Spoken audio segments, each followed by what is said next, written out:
and I had his diapers right here. And then someone said, hola.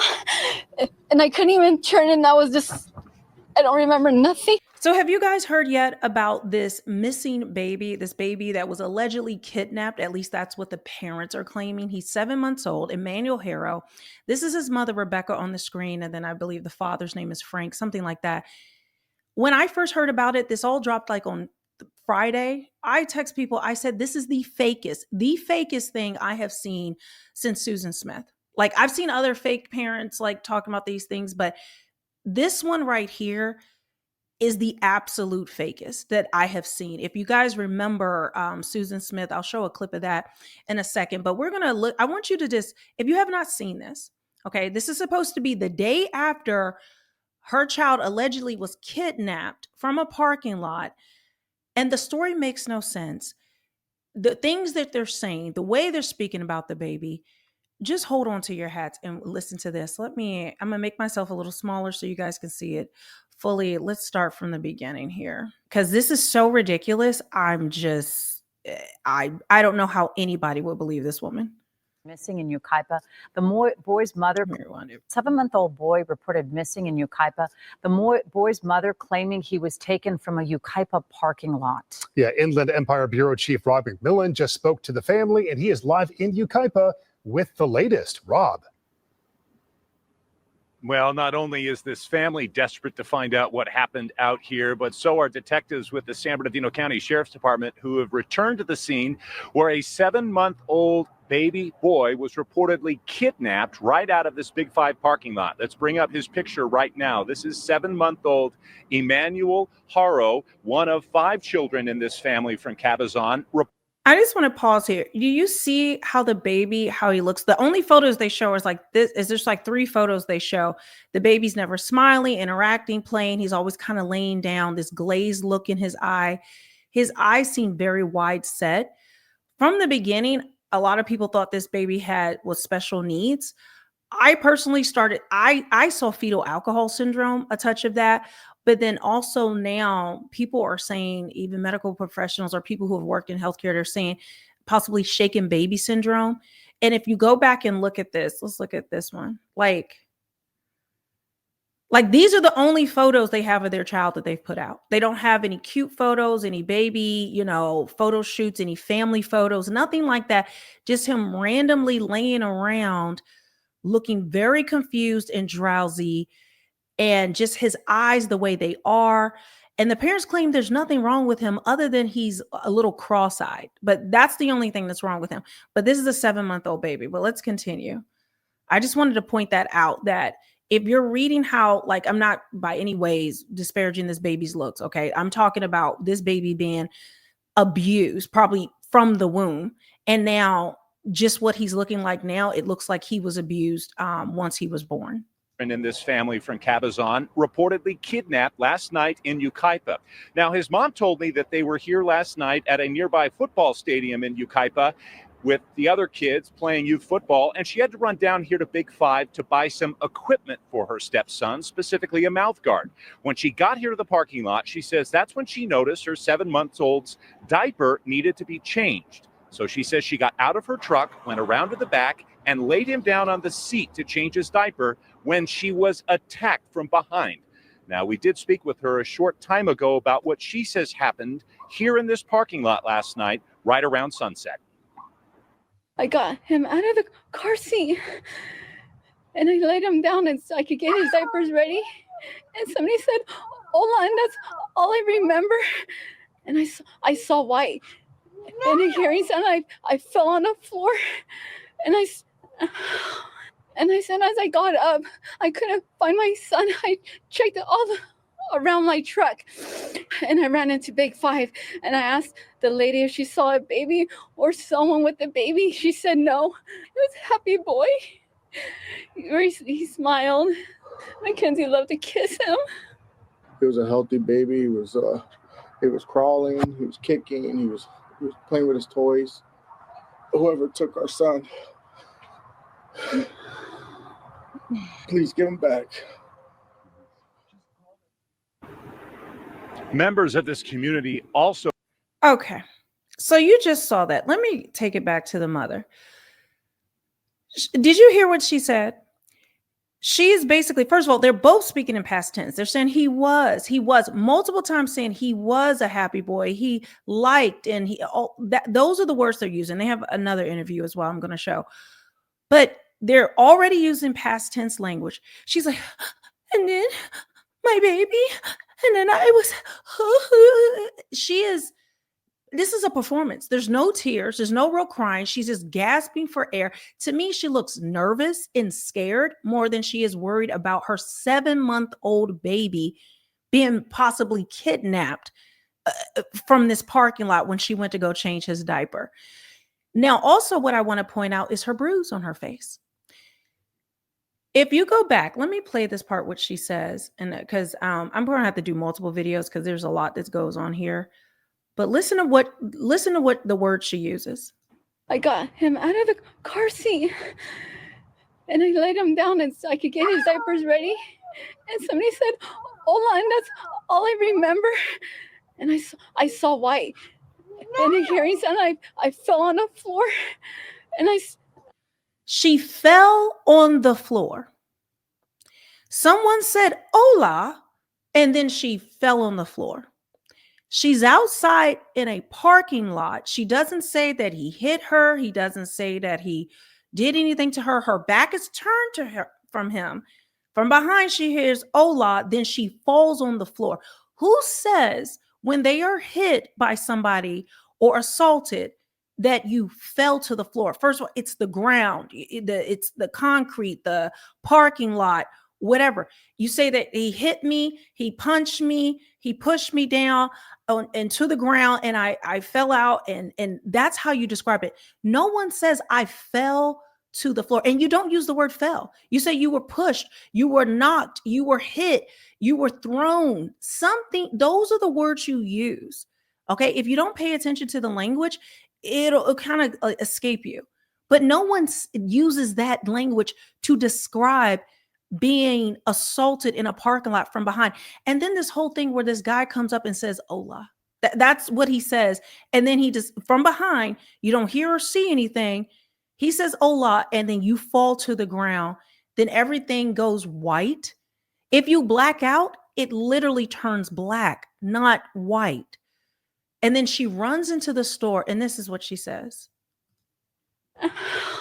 And I said, as I got up, I couldn't find my son. I checked all around my truck, and I ran into Big 5, and I asked the lady if she saw a baby or someone with a baby. She said no. Then I run into Big 5, and here's another picture. Look at him, this smiling baby that he used to smile. Like, they keep using past tense. He would smile. He would smile. He used to smile, or whatever the past tense that they use. But they don't have any pictures of this boy smiling. He always looks. This baby looks like he's been going through a lot for 7 months old. Okay. I have a 1-year-old. I know specifically how babies should be looking, and this is not it. But then she goes into the store and she says, "Someone."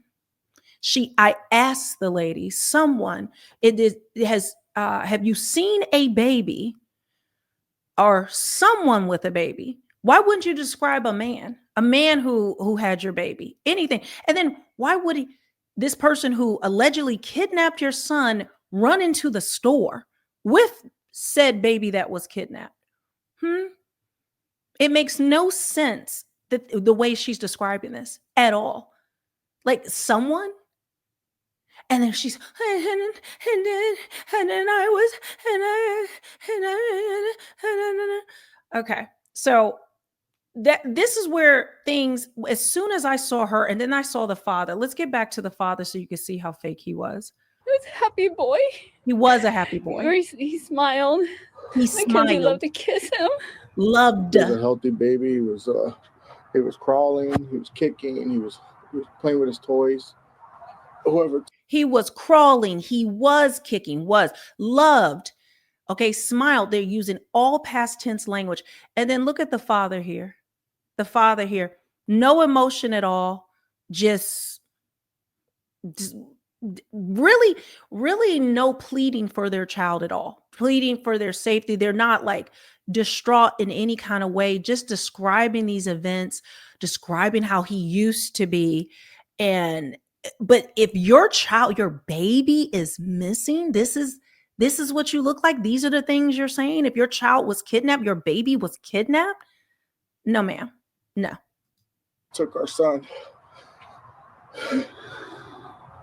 Oh, and then he's looking directly in the camera, trying to muster up some fake tears. He can't do it. And then he does a little frown and a little huff. Believe me, please. Please give him back. Please give him back. That's what you're saying. When you this is, can you imagine if you're a mother, even if you're not a mother, if you're a normal human being, like the emotion, I would have to be medicated, right? I would have to be like, I don't even know. I would be screaming, crying. It would be a lot. And people say, oh, people react differently. No. There is still a way that people react generally when something like this happens. There is still the things they say, and they definitely do not talk about their child in past tense.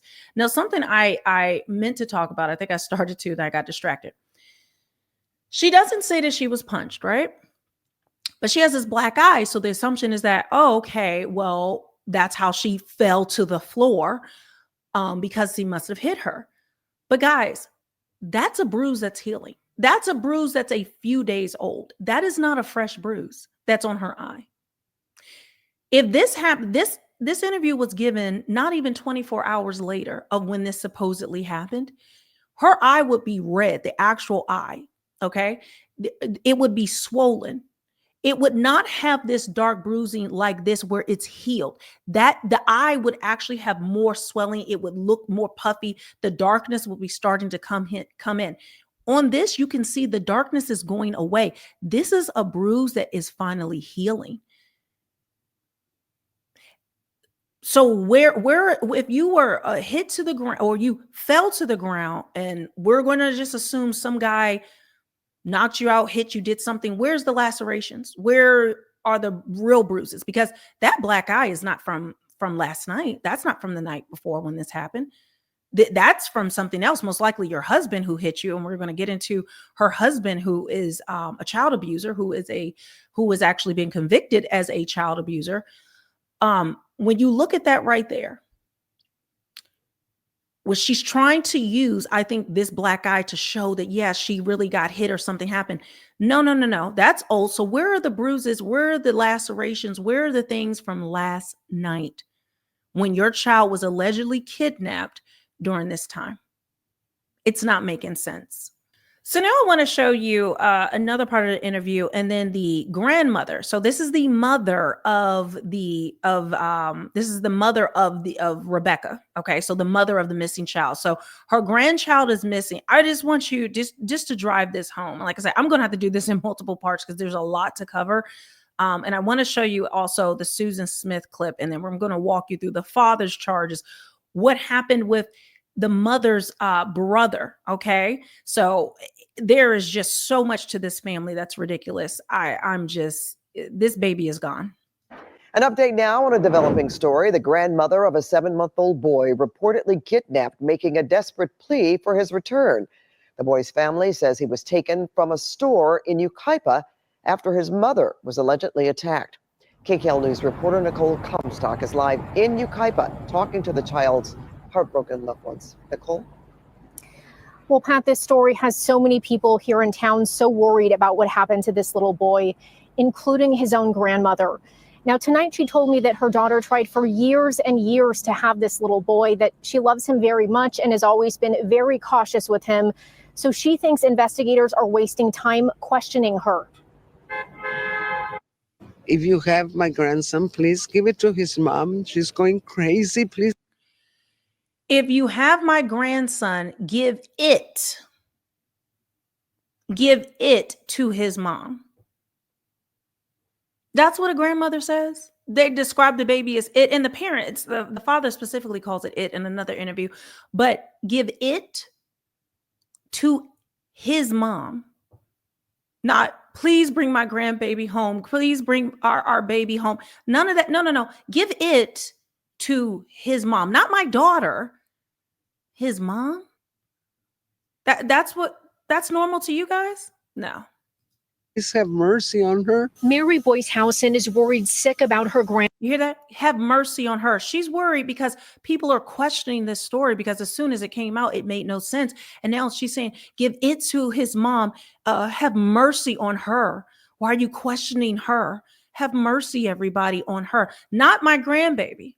Not my mother, as you guys know, she passed away recently. And like, my mother would probably be in the hospital before I would be. Like, my mother would be on the stretcher. She would barely be able to function. It would be, I don't even know. Oh my gosh.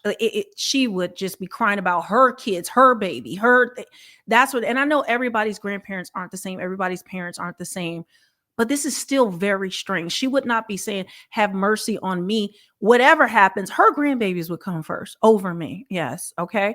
And so whatever happens, she wants that her baby back. That's how she sees her grandkids. Give it to his mom. She's going crazy. Please have mercy on her. Mary Boyce-Housen is worried sick about her grandson, 7-month-old Emmanuel Haro. Her daughter, Rebecca Haro, was the last person to see her infant son Thursday evening at this Big 5 parking lot in Yucaipa before calling 911 and reporting that he was kidnapped. Please don't hurt him. Protect him and just bring him back to his parents that love him. He's kidnapped. Please don't hurt. I'm sorry. I got to keep pausing. When have you ever seen a poster for a missing child, let alone a missing baby, that says missing kid? Missing kid? That would say missing child or most likely missing baby, because a baby is really going to grab people's attention, but a missing kid, he's just a kid. I've never seen that before. And a lot of people who've been involved in these types of things, they were talking online like missing kid. That makes no sense. So I'm just adding up all these red flags to you, but there's more. There's a lot more. Him, protect him and just bring him back to his parents that love him. Emmanuel's parents were supposed to embark on a search for their son tonight along with concerned community members, but didn't. Mary says that's because they bring him back to his parents that love him. Oh, sorry. There's something going on here. Were called into this. Bring him back to his parents who love him. Huh? Please bring me my baby back. We love him. Our family loves him. We love him. His parents, it's this very distancing language that they keep using about this child. Everyone in the family is doing it. The grandmother, the parents, and even the father's sister. She had did a TikTok. She's deleted it now, her whole TikTok account. I still have that video I'm going to do. But it's all very strange the way they're like, bring him back to his parents who love him. Isn't that you? Wouldn't you be speaking in first person about yourself and your love for your baby? So where are the parents that love him? Like, it's very distancing. People don't speak in third person like that when they're describing their baby and they're desperate for him to come home, when they're desperate for their child to come back. Sheriff's Department again tonight for several more hours of questioning about Emmanuel's disappearance. They kept questioning them and they're losing time, like they're not going to hurt that baby. Earlier today, Rebecca and her husband Jake spoke with us. They said they were at nearby 7th Street Park for their older. They're not going to hurt that baby. Why are you spending time questioning them? They're not going to hurt that baby. If your baby is missing, yes, question me. Let's go over it. We'll dissect every angle, whatever I have to do. I don't care if I have to every day, 24 hours a day, talk to the police and be questioned to figure out what happened to my child. But then to throw my mother, it wouldn't even cross her mind to say, they're not going to hurt that baby. Huh? What? That's again, that language is very strange to say in a situation like this. Very rare. Their son's football game yesterday, and Rebecca took baby Emmanuel with her to Big 5 to purchase a mouth guard. She said after she parked near the front of the store, a kidnapper appeared and hit her in the head. I took him out of the car seat and I laid him on the chair. And I had his diapers right here. And then someone said, "Hola." And I couldn't even turn, and I was just, I don't remember nothing. She in her eye, in her face, yeah. That's what she says. That she said that when they hit her, she just so white she falling. Notice what she just described the mother. She doesn't say that he hit her. She just heard "Hola" and then she was on the ground. But her back is to the guy. So how would he punch you in the eye from behind? Is it from the side? But then you have swelling and bruising all up over here on the side of your face. You wouldn't be having a days-old healed bruise from the night before. But now the grandmother is saying, yes, she's describing this guy that he hit her. Yeah, that was how it is. But why aren't you saying that in multiple interviews? She does not say that the guy hit her. She just doesn't say anything. The only thing she keeps saying is, "Hola." He just said "Hola," and then she fell to the floor. Did you hear that part? And I couldn't even turn, and I was just, I don't remember nothing. She in her eye, in her face, yeah. That's what she says. That she said that when they hit her, she just so white she falling. She can't remember nothing. The San Bernardino County Sheriff's Department says they're working around the clock to find Emmanuel and bring him home. And authorities couldn't issue an Amber Alert because they need at least a suspect and vehicle description to do that. Details Rebecca couldn't provide them. There appear to be no security cameras in this parking lot. But tonight, Mary says investigators have tracked down some video. They found a video, but I don't know what it's in the video, you know? Like maybe from the area somewhere? I don't know. They didn't say nothing, you know. My son just told me that they found a video, and but he had to take Becky home because she's just going crazy, you know. She can't handle it anymore. And sheriff's investigators searched this whole area right away yesterday with scent tracking dogs. Some neighbors also tell us they've seen deputies looking at nearby ponds. Now, if you have any information about where this... Okay, so there are some updates after this whole thing, but like I said, I got to walk you through a couple of videos to get you to the updates. I'm going to try to do them all today because there is a lot that goes into this. The police are no longer even... they didn't do the Amber Alert because there's no description, right? And they have actually called off all searches. Even organizations that go and try to find missing kids have called off the search. There's cadaver dogs at the house. There are a ton of different things that add up that I think very soon we are going to see these parents arrested. But I want to show you Susan Smith, and I want to compare, right? So you can see exactly what happened. If you don't know, Susan Smith, this was back in the 90s, I believe the 90s. I remember I was young at the time, but she was all over the news doing this crying, saying that these black guys carjacked her with her two sons in the car. Then they kidnapped her two sons because, like, when they carjacked, they just wanted to have her boys as well. So she wanted them home. Turns out she actually had pushed her car into a river, or to a lake, with her sons in there, and to kill them because she wanted to get with this man who did not want children. And so in order for her to start her new life with with this man, she killed her children because that man did not want any children. He did not want stepchildren or children at all. And she was actually having an affair with this man. This is a whole complicated story. You don't need all that. But she was faking this entire thing because she had actually killed her kids. Got him out of the car seat and I laid him down and so I could get his diapers ready, and somebody said "Hola," and that's all I remember.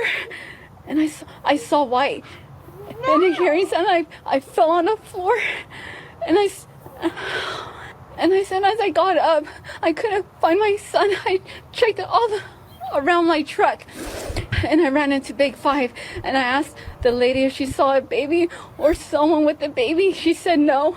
I was stopped at a red light, and I was looking this way, looking toward the left, and it was just like, in a second, he was in my car. He just opened the car door, and I just screamed. I said, "What are you doing?" He just shut up and drive, and he had a gun, and he was poking it in my side, and told me to drive.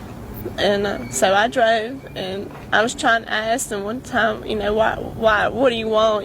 Please just, don't hurt me or the children. He said, and he never said anything. All he ever told me was, shut up or I'll kill you. He said, don't say anything else. And my children were crying, and I was trying to tell them, that it was okay, that, don't worry. And he would, and he let me talk to them. And then we just got maybe 3 or 4 miles down the road, and he told me, he said, I want you to stop. And I said, stop right here? He said, yeah, stop right here.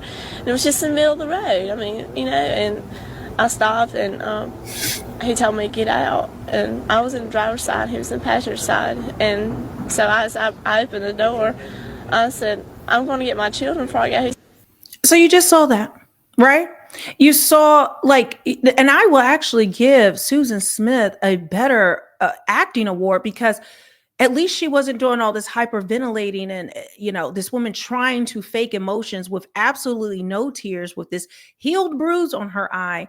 And just given the way they both gave details, people are relating the two, because it's rare to see a mother that is faking this for the camera, who knows what happened to her child, either killed her child or the husband killed the child. And they know this, but they cannot see themselves. So it's all a performance. So that's where people are making the comparisons. But like I told you guys, there is a lot more to this case. I'm going to be unpacking. It's grabbed my interest. I have not been on the Justin Baldoni thing because, like I said, I don't know. When my mother died in the middle of that, I lost all the emotional strength to talk about it. I'm still, every time I've been trying to keep up with it, but I just have been so out of the loop. I'm trying to get back into it. I think because I was so emotionally connected to it at the time, and just seeing what Blake Lively had done, I don't know. So, but until then, I'm going to be covering a lot more cases and doing things like this. So guys, make sure you subscribe, hit the notification bell, and I will see you very shortly.